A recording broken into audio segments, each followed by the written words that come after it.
And don't forget to like and subscribe for more eco-oily cleaning tips. So in today's video, I'm going to talk to you about mold. Mold is a fungus that comes in a variety of different colors. It can come in black, white, green, pink, and even purple. So it thrives in moisture, in damp, dark places. It can be indoors or outdoor mold. You know, you can see mold growing in a tree, and then you can also have mold growing in a crawl space. And predominantly within the home, a lot of times you'll see mold growing around faucets, and especially in the bathroom. Now, I own a cleaning business, and I see mold a lot of times in bathrooms. And what I always tell my clients when I do see mold is I'll try to clean it superficially, because I do not own a mold remediation company. I own a cleaning company, so I can only clean mold so much. So what I mean by that is if I see mold within the actual caulking, growing within the actual caulking, or even where you can tell that it's inside the caulking, growing within the spaces of the tile, on the grout, or if I see mold growing up on the wall or along the wall of a bathtub, I'll always inform the client. You would have to probably call a mold remediation company, because that's not the type of work cleaning that I can do in my cleaning business. When mold is to the extent where it's growing through the tile, through the caulking, and through the actual drywall of the ceiling, that tends to mean that it's within the wall, and your best bet, or actually your only bet at that point, would to have a mold remediation company come in and completely remove the sheetrock and the grouting and have it fully cleaned out and then redone. What you can do in the meanwhile superficially is try to clean it off, but keep in mind it's probably going to keep growing back. Many bathrooms do not have windows, so you're not getting proper ventilation, so that doesn't help. If you don't have a window, or even if you do have a window, you should still use your fan. Use the fan when you're taking a shower. Even use the fan when you're taking a bath, because when you're taking a nice, warm, bubbly bubble bath, that will produce steam. As you know, when you walk out of your bubble bath and your mirror is all fogged up, that steam is going to linger in the bathroom. You're not having proper ventilation, and then it's just a breeding ground of moisture for mold to thrive in. So keep your fan on even when you're taking a bath. So fan on when you're taking a bath and a shower. Open a window as much as you can when you're taking a shower, even in the winter. I know it kind of sucks, but you want to try to get as much ventilation as you can going through the bathroom to prevent the mold buildup.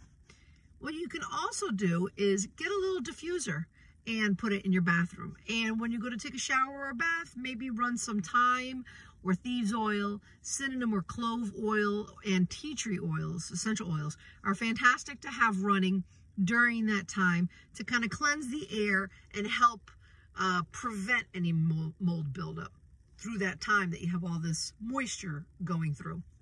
And even after the shower or the bath, you can kind of just let it run its course and just let it diffuse the air out for you.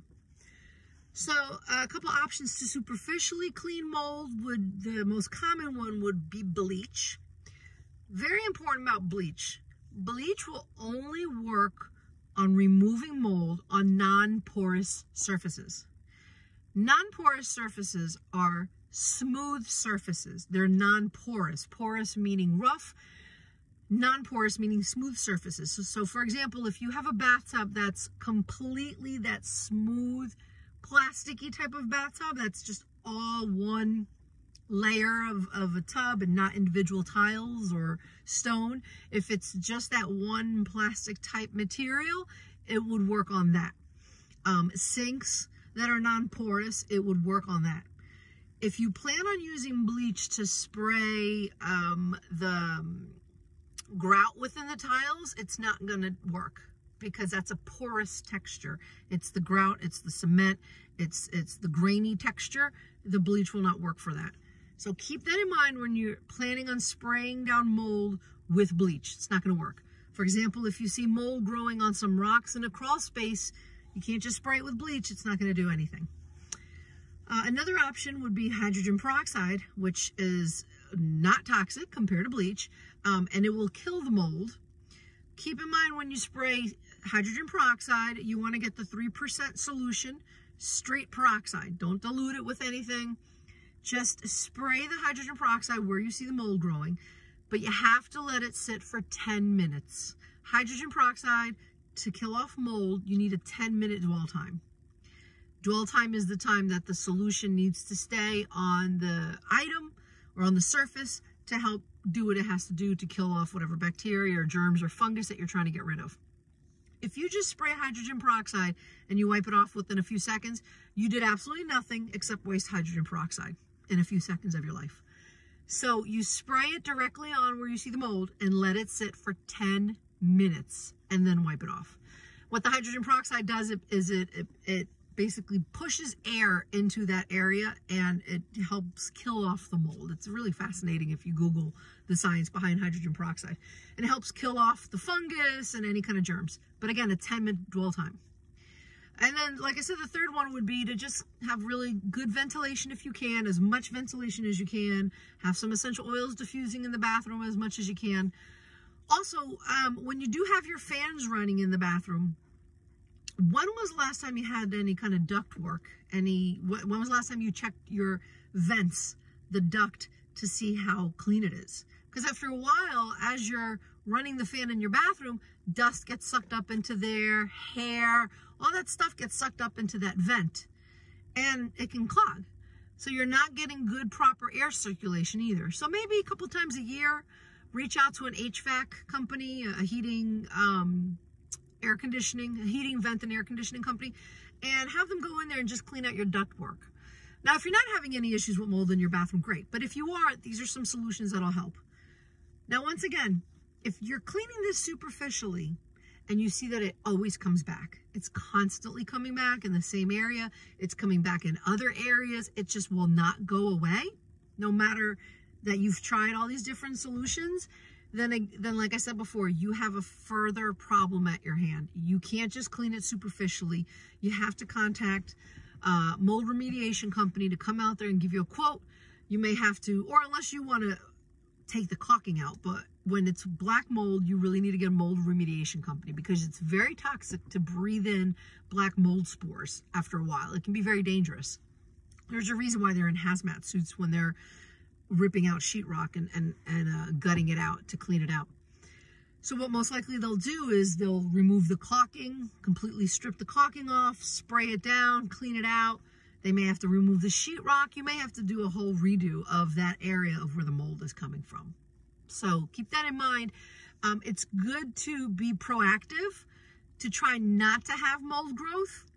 If you see it starting to happen, try to do those tips that I told you about ventilation, get some hydrogen peroxide, get some essential oils going in there, just to kind of help limit the mold growth so that the spores don't continue to grow.